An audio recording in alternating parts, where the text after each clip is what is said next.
Well, we're here in Normandy, and behind me is a Mark IV British World War II tank, also known as a Churchill tank after the very famous British Prime Minister. It had a crew of 5. It had a frontal plate armour of up to 152 millimeters. It has a 75 millimeter main gun. It's an extraordinary tank, really.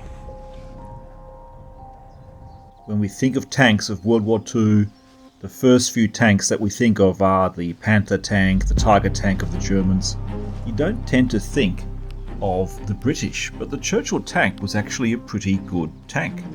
It could climb very steep slopes up to 40 degrees in ideal conditions. It could cross trenches wider than most contemporary tanks at the time.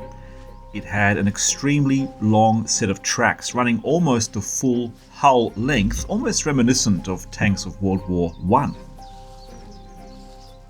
It came in several armament configurations. The Mark IV started with a frontal armour of 102 millimeters, and by the time we had the Mark VII and 8, that increased all the way up to 152 millimeters, which was just insane.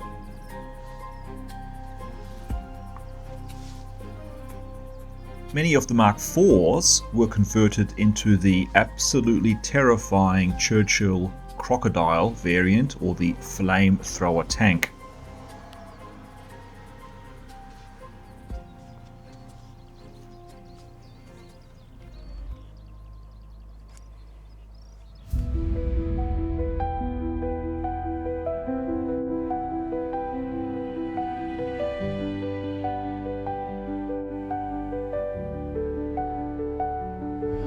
Over dragon's teeth and wire, as oak leaves fall to ground, the sound of war inspires, but fate of will was drowned.